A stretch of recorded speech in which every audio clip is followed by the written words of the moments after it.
গোধূলি বিকেলের নরম আলোয় দুলছে সোনালী ধানের শীষ। মাঠ জুড়ে পাকা ধানের ঘ্রাণ।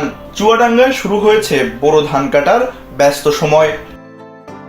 ধান কেটে ঘরে তোলার এই মৌসুমে সবচেয়ে বড় চ্যালেঞ্জ হয়ে দাঁড়িয়েছে শ্রমিক সংকট।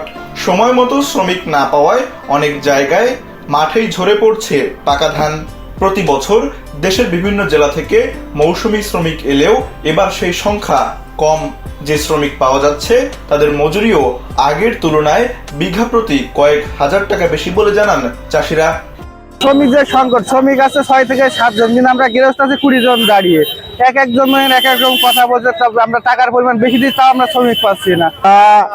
ধান দিচ্ছে নাইনি, তেল দিচ্ছে নাইনি, তাও জন কামাই করে আর ধান এলো 1 বিঘা জমি ধান গোছাতে 12,000 টাকা খরচ হচ্ছে। তবে আর কয়েকদিন পর আমাদের আত্মহত্যা ছাড়া এছাড়া আর উপায় নেই।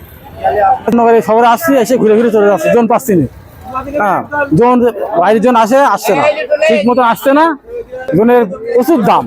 1 বিঘা ধানে আপনার আগে খরচ 30,000, এখন আবার জন 10,000, 40,000 খরচ, ধানে আসছে 30,000। শ্রমিক সংকটের চাপের মধ্যেই নতুন দুশ্চিন্তা ধানের বাজার দর।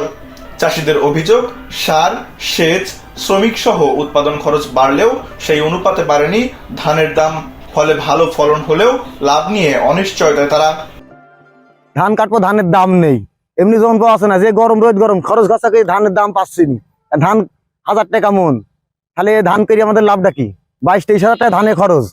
এখন ধানের দাম আছে 900-8,000 টাকা মন, তাহলে আমরা ধান করে আমাদের লাভ দিলি কি? এখন মন বলছে গাই নিয়েছি বুঝছি বলতি। 3 বিঘে ধান করেছি, জন পাচ্ছি না গো। 1 বিঘে কেটেছি, আমরা কি করে চলবে? 1000 টাকা মন ধান, আমরা তো বিপদে পড়ে গেছি, আবার জন পাওয়া যাচ্ছে না। আর এই ধানে 20,000 টাকার বিঘে জমি নিয়ে ধান করা, 20,000 টাকা লসের ভিতর পড়ে গেলাম। আমরা এবার শেষ হয়ে যাব।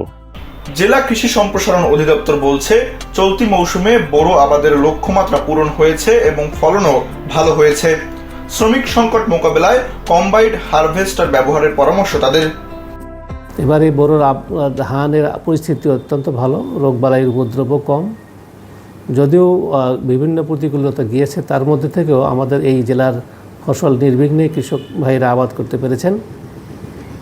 এখন ফসল প্রায় পরিপক্ক পর্যায়ে সবটুকুই, ধান কর্তন শুরু হয়েছে। এক্ষেত্রে কৃষক ভাইদেরকে বলবো, ধান যদি পরিপক্ক হয় তাহলে সেটি কাটার ব্যবস্থা করতে হবে।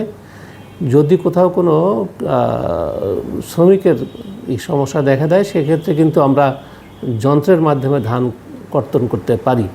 সেক্ষেত্রে কৃষক ভাইরা নিজেরা তাদের কর্তন যন্ত্র ব্যবহার করতে পারেন, অথবা বড় বড় যে কম্বাইন হারভেস্টার আছে এগুলো ব্যবহার করতে পারেন।